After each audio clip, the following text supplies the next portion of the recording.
Torcedor do São Paulo, mais um vídeo aqui para o canal. Vamos acompanhar aqui as informações do Tricolor. Eduardo Afonso trazendo atualizações, informações sobre o Patrick Ferreirinha também, que saiu ontem, sentiu ali, saiu, foi substituído. Vamos acompanhar, né, as informações aqui atualizadas do Tricolor. Créditos aqui na descrição, ESPN Brasil. Deixa o like para estar fortalecendo, se não é inscrito, se inscreva. Mas agora, bora pro vídeo, galera. Confusão. Não, Edu é da paz. Que tá sempre no lugar certo, na hora certa. Bom, eu ia falar o negócio, mas deixa pra lá. Ô, Edu, é o seguinte, atualizações pacíficas, então, envolvendo principalmente o Ferreirinha e também o Patrick. Porque essa é uma questão que também nos deixou bastante preocupados, Edu. Tudo bem, Bruno, Mari, aos comentaristas, um abraço, ao fã de esporte. Jamais eu brigaria com o Vinícius Nicoletti, parceiraço aí de vida. Se ele ameaçar me bater, eu corro mesmo, não tem jeito, eu corro para evitar a briga. Mas vamos lá, falando sério, várias notícias importantes aqui no CT. Vou começar com uma notícia péssima para o São Paulo. Ferreirinha teve constatada uma lesão grave na coxa direita, está fora por no mínimo 8 semanas, 2 meses. Perde aí uma boa parte da Libertadores, parte decisiva, Copa do Brasil, Campeonato Brasileiro. Se voltar lá para o final de outubro, começo de dezembro, de novembro, já na parte final da temporada, se o São Paulo ainda estiver na parte final das Copas e na reta final do Campeonato Brasileiro, é um desfalque gigante. O São Paulo não tem um jogador quebrador de linhas pelo lado esquerdo. Isso deve aumentar a possibilidade do Eric entrar pela direita nas próximas partidas, já que ele é o outro quebrador de linhas que tem no elenco do São Paulo, e deve aumentar a chance de o técnico Zubeldia contornar este quadrado que era titular de meio de campo com a entrada de um outro jogador. Pode ser o Nestor pela esquerda, pode ser o Luciano, o Wellington Rato e Lucas atrás do Caleri, o André Silva, que ontem jogou bem, pode começar a pensar numa vaga pelo lado esquerdo, enfim, Michel Araújo. As opções são muitas, mas nenhuma com a característica do Ferreirinha. O Patrick passou a noite no hospital em observação, nenhum problema, teve no braço, no ombro que ele bateu, não saiu ainda nenhum diagnóstico sobre uma lesão mais grave ou não, mas assim, o mais importante, a cabeça, o pescoço, a chicoteada que ele deu na grama não causou nenhum problema neurológico. O Patrick tá bem, fez postagens ontem, conversou com o Estevão pela rede social, aceitou as desculpas do jogador do Palmeiras, foi um lance ali de disputa de bola, então tá tudo tranquilo com o Patrick.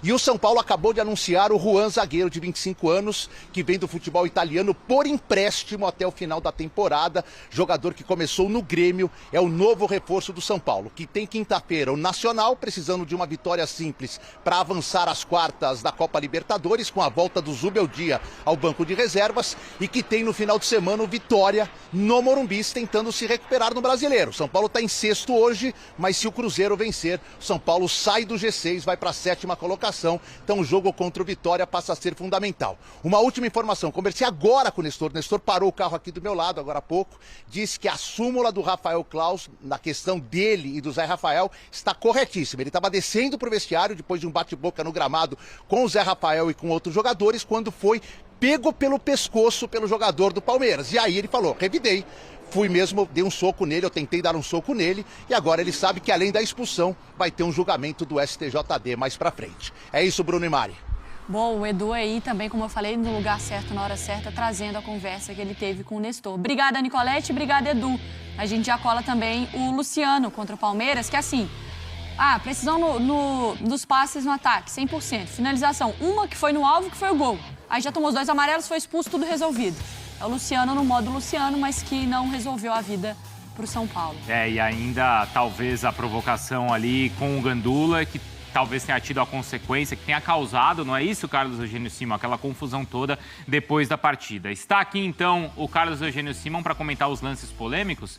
Bem-vindo, Simão, ao Sport Center, mas eu já queria começar mostrando, então, a súmula que foi atualizada e divulgada agora pela manhã. Tudo bem? Tudo bem, bom dia, uma satisfação enorme estar aqui, ao Mário, ao Dom, que é a Mari, a todos que nos acompanham. Muitas polêmicas, não é? A súmula foi hoje pela manhã, o site da CBF estava fora do ar, então a súmula foi preenchida à mão. Está tendo um problema, todos os árbitros estão preenchendo as súmulas na mão.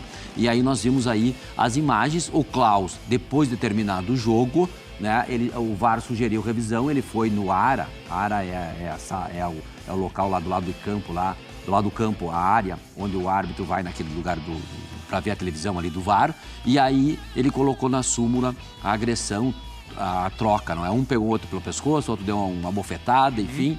E aí narrou na súmula o que vai acontecer. O Zé Rafael e o Nestor foram bem expulsos, evidentemente que uma suspensão automática e aí irá para julgamento. Se cair no STJD, não é? O artigo 254 pode pegar de 4 a 12 jogos. 4 a 12? 4 a 12. Depende porque é no tribunal, você vai dar nesse código, nesse número, ou vai desqualificar para outro, enfim, é aquela jogada que a gente já conhece. Ele também relata aqui o problema envolvendo os gandulas, né? A gente vai colocar as imagens ali da confusão, porque eles destacam, olha, que depois do jogo, né? Os gandulas do jogo comemoraram na área técnica do visitante e causaram a confusão generalizada. A gente está vendo o Richard Rios ali, né? Tentando tirar o gandula ali da confusão e depois o tumulto todo. Em relação a isso, Simon, a sinalização na súmula do problema com os gandulas, qual pode ser a consequência? Cara, esse negócio de gandula, isso aí é desde o tempo que eu apitava. Tá? Eu me lembro uma vez, teve um jogo do Grêmio com, vocês vão se lembrar, com o Palmeiras lá no Estádio Olímpico, foi 5-6-0, foi uma goleada. Depois aqui o Grêmio perdeu, mas conseguiu fazer um gol e classificou. E aí, na ocasião, tu via que os gandulas eram tudo cara de academia. Então, os caras contratam, tem que ter muito cuidado com isso. Eu acho que... Eu fui gandula. Quando comecei no futebol, eu era gandula. Né? Era pequeno lá no Rio Grande do Sul e tal, e comecei como gandula. Então, pra te ver, mas naquela época podia, tinha 12 anos e tal, podia fazer isso, né? 16, 14 anos, essa idade. Depois, agora é mínimo 18. Então, entram esses caras pra provocar e dá pra ver claramente que o gandula provoca o jogador. E não é essa a função do gandula. Então, também... Mas o Palmeiras pode ser punido, Simon? O Palmeiras, não, mas os gandulas. Tá. Os gandulas, eles dão a carteira de identidade, o árbitro relata na súmula, então, são todos identificados e a punição é em cima deles. É provável que eles não trabalhem mais ali, né? E não pode, porque realmente não é pro gandula estar lá para provocar ninguém, né? Não. Ele tem uma participação no jogo específica. Ele pode ficar feliz com o gol do time dele, ele pode ficar triste, tá liberado, mas ele não pode manifestar, né? E muito menos causar uma confusão, né? E muito menos provocar. Mas aí também, eu vou entrar aqui naquela coisa o gandula não pode. Mas o cara que tá todos os dias jogando, provocando, ganhando, perdendo, sabendo como funciona isso, é o jogador de futebol. Sim. O gandula ele pode gritar, pular, dar uma pirueta, que tá errado, ele vai ser punido. Claro, né? claro. O que me assusta é como assim... Eu sei que futebol, assim, não é que eu joguei profissionalmente, mas já fiquei estressada jogando bola, eu sei como é difícil. Sim, sim. Mas não dá pra qualquer mínima faísca, bum. Gente, olha a pancadaria que foi aquilo. E a consequência, né? Você tem jogadores que estão expulsos, sendo que o jogo já tinha acabado. Mas você tá entende prejudicando. que... porque aí é o seguinte, por que o gandula provoca? Porque ele fica bravo com o Luciano, certo? A confusão começa daí. É isso, Simão. A gente tem aí a imagem do Luciano fazendo gol, comemorando como comemorou na Neoquímica Arena, levando o cartão amarelo. Ficou até surpreso que levou o cartão amarelo, né? Ó, que surpresa. Mas, enfim, ele levou como tem que levar, é isso? Sim, o cartão amarelo foi bem aplicado, né? Ele já tinha recebido lá em Itaquera. Pontapé, o que a regra fala? Em deboche, não é? Isso aí pode causar a ira, é uma provocação à torcida adversária. Portanto, recebeu corretamente o cartão amarelo, né? Ele faz o gol e aí vai chutar. Não há necessidade dessa... Eu acho que outro dia o Balotelli, né, um jogador italiano, deu uma declaração. O cara disse, por que você não comemora gol? Ele disse, é minha obrigação, eu ganho para isso. O carteiro entrega a carta. Vai comemorar? Então, tudo bem, tu pode comemorar. Aí foi o segundo cartão amarelo, ele foi bem expulso, né? É um ataque promissor, ele tá entrando a área dentro do jogador, ele faz o calço. Então, o segundo amarelo, consequentemente, o cartão vermelho. Então, o jogador profissional, que nem a Mari falou, tem que ter... Cada um é responsável pelos seus atos. Tá? Isso, na minha opinião, é uma irresponsabilidade você levar um cartão amarelo quando você sabe que vai levar cartão amarelo. Tirar a camisa é cartão amarelo. O cara faz o gol, vai lá e tira a camisa. Tá? Final de Libertadores. Sim. O Fluminense teve o Kennedy expulso, cara, numa final de Libertadores. Então, o cara sabe, tá escrito no livro, e não tem coisa, o árbitro não pode. O árbitro tem que cumprir a regra do jogo. Tapar a cabeça, tirar a camisa, provocar a torcida, desse caso, vai receber cartão amarelo. O que você acha, Dom? Eu concordo com os pontos que foram colocados. Para mim tá tudo errado. Assim, o gandula não tem que fazer o que ele fez. Eu acho que é inaceitável esse tipo de comportamento. Ele tá exercendo uma função lá, ele tá fazendo um trabalho, por mais que ele retenha o time dele, ele esteja feliz com o gol, não cabe a ele provocar, então é inaceitável, mas também é tão inaceitável quanto o jogador reagir dessa forma. Porque, o o futebol é paixão, é emoção, mas é a profissão dele. Ele tem que ser profissional na questão técnica, na questão física e na questão mental, para não reagir a esse tipo de situação. Então, para mim, tá todo mundo errado aí. Para mim, é inaceitável terminar com confusão, jogador se pegando no túnel pro vestiário, sabe? Isso é incabível, é totalmente incabível. Cá entre nós, a gente está aqui com o Simon, vou ver a opinião dele daqui a pouco sobre isso. Mas uma arbitragem boa. Para um jogo pesado, um jogo grande, de rivalidade, uma arbitragem boa. Na verdade, eu acho que a confusão toda, ela não... a gente pode discutir os pontos, mas o que a confusão não é por causa da arbitragem. Eu até entendo que a arbitragem... Eu até entendo que as decisões difíceis, elas servem para deixar o ambiente ali mais quente, certo? Porque as decisões foram contra o time que está jogando em casa e aí, né, você tem um ambiente que fica mais quente. Mas a confusão não está relacionada às escolhas da arbitragem. Não. A confusão é por causa da provocação de um e da consequência ali do outro. Eu já diria mais, Bruno, essa pressão e essa confusão já vem com as manifestações dos dirigentes, com as manifestações dos técnicos. Nós temos o Abel Ferreira, que recebeu 71 cartões até o momento. Isso significa que a 4 jogos ele leva um cartão.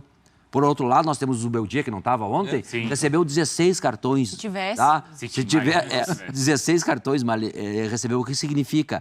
E cada 2 partidas ele leva um amarelo.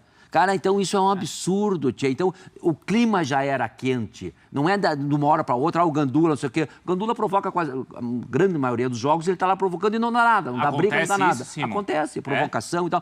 O árbitro vai lá, expulsa e não dá briga, como deu ontem. Ontem foi demais, extrapolou. Os caras entraram você dando soco, o vestiário adentro. E assim, às vezes a gente, lamenta e fala assim, não pode nem mais comemorar, não pode fazer... As cenas de ontem... justificam a punição para um jogador que comemora dessa maneira. Não tem controle. Infelizmente, não é? Se é pelo amor ou pela dor, né? Às vezes a gente não lamenta, não pode nem mais comemorar assim, em frente, provocar, tal é provocação. Aí a regra justifica o quê? Não pode, porque senão ele provoca um tumulto no estádio. Ontem o Bruno Henrique tomou cartão amarelo com chororô? Eu acho que não. O Bruno Henrique não tomou. Não, né? Tá, e nem depois com um cheirinho, né? Mas deveria ter tomado. O árbitro não viu. É provocação. Isso é todo mundo sabe. É a mesma coisa do que você ir lá no Monumental de Nunes e pegar no River Plate e imitar uma galinha. Todo mundo sabe que é uma provocação. Uma vez o Tevez fez isso e recebeu o cartão amarelo. E o pau comeu, hein? Exatamente. E o do Bruno Henrique, no final, foram tirar satisfação do Bruno Henrique. Então, poderia ter acontecido. Você vê, os jogadores ali de clássico no Rio, eles foram muito mais... conscientes. O cara comemorou, seguiu, sai pra lá, quando teve o resultado. O árbitro não viu, o VAR não pode chamar porque é cartão amarelo, e aí o árbitro não viu, porque senão é também uma provocação. O chororô para a torcida do Botafogo, o cheirinho para a torcida do Flamengo. Então, acho que não há necessidade disso aí. O clima já está pesado, e aí acontece esse tipo de situação. E eu concordo com o Mário. Nas grandes decisões, o Klaus acertou tudo ontem. Acertou? Vamos ver os lances aí para o Simon explicar para a gente, então. Porque são lances que o Palmeiras reclama bastante, Simon. Sim. Teve reclamações, mas, na minha opinião, vamos apresentar os lances. O gol foi bem anulado? Foi bem. É o primeiro lance. Aquele lance é muito subjetivo. É muito subjetivo, tá? Aí a jogada acontece, para mim, uma jogada normal, segue, e aí depois subjetivo. O Rafael falha, evidentemente que ele falha, mas o jogador do Palmeiras que está à frente e, portanto, está em posição de impedimento, ele interfere. Acho que o Rafael tarda um pouquinho o movimento, tá? E ele não teve nem coragem de reclamar porque ele viu que falhou. Se é um Rogério Ceni, se é um Veloso, se é um Emerson Leão, um Valdir Pérez, eles levantam o braço em tudo. Sempre levantavam um braço. Porque a minha impressão, até falei isso no programa ontem, eu acho que o Rafael, ele não foi atrapalhado, porque a impressão que eu tive, ele não reclama. Se ele se sente prejudicado ali, ele é o primeiro a reclamar. Mas eu acho que como ele sentiu, como ele falhou, ele ficou meio envergonhado. Ficou com vergonha de... e aí ele entubou. Pra mim foi mais falta... Porque pra mim, assim, Felipe Anderson Felipe Anderson, que ele rouba a bola. Eu acho Felipe. Porque quando eu tava lá em casa e tal, vendo o jogo, e tava fazendo lá meu lanchinho. Entendo. Distraído. Quando eu olhei e vi o VAR, eu falei, vocês estão olhando a falta do Felipe. Aí quando eu vi que era impedimento, eu falei, olha, Eles estão olhando outra Porque os situação jogadores e não do a São que eu- Paulo, eles não Azedou o tão- lanche. os jogadores do São Paulo, eles nem reclamam do impedimento. Eles só passam a reclamar do impedimento quando o telão mostra que tem que uma a linha. linha. Claro. Aí parece que você encontrou, opa, peraí, eu tenho algo aqui a reclamar. Então, não, esse lance Achei. é muito subjetivo, mas eu interpreto como interferência, portanto, gol bem anulado. E seria falta ou não? Não, para mim não. Não? Segue o jogo. E aí tem o pênalti ali do Lucas, né? O Lucas, na entrevista, fala que a bola pegou na mão dele. O que você achou, Simon? Que não é pênalti. Tá? Não? O jogador, quando salta, obviamente, ele leva o braço junto. Ele levou o braço e aí ele está recolhendo o braço. Quando ele recolhe o braço, a bola toca no braço dele, conforme ele mesmo assumiu em entrevista pós-jogo. Tá? Portanto, não é uma mão deliberada e não é um gesto antinatural. Tá? Nós temos que ter muito claro isso. Não dá para ficar mais no Brasil dando esses pênaltis que já deram em outras oportunidades. Cara, ou é gesto antinatural ou é mão deliberada e ponto. A Premier League, o Mário Marques se referiu há pouco, teve um lance do Manchester City que não foi pênalti. Muito claro. A proximidade da jogada e não é gesto antinatural. Nós temos que acabar com isso aí, que toda bola que toca na mão, o jogador levanta braço, o atacante, enfim. E essa orientação me parece meio obscura da comissão de arbitragem. E a regra é muito clara. Na minha época, era só mão deliberada, o cara dava um tapa na bola. Depois, a partir de 2011, eu era instrutor da FIFA, num congresso na África do Sul, nós debatemos esse tema. Começou aí, tá? Porque os técnicos diziam que é o seguinte, nós orientamos os jogadores para se atirar na bola com os braços levantados, que na época não era mão. Ou seja, você se joga na bola e levanta os braços. Tá? Então, a turma dos instrutores, nós temos que punir isso aí. Isso aí, eles estão ludibriando a regra do futebol. E aí criou o gesto antinatural. Então, o braço não se justifica. Ninguém joga futebol de braços abertos. Quando está aberto e tal. Isso não se justifica. Mas correr... Aí é gesto antinatural. Correr, o movimento E no tá caso do correndo. Lucas pular e depois tentar recolher o braço, Que ele percebeu. Normal. ele percebeu, ele Claro, tenta se ele recolher. deixa o braço aberto, aí sim, mas ele está tentando recolher. Ou seja, o jogador está demonstrando que ele não quer, mas o braço está ali. O braço faz parte do corpo humano. E aí, acho que o mais importante é que esse critério seja seguido, né? Sim. Porque acho que essa que é a grande reclamação. Exatamente, porque um dá e o outro não dá. Isso. Exato.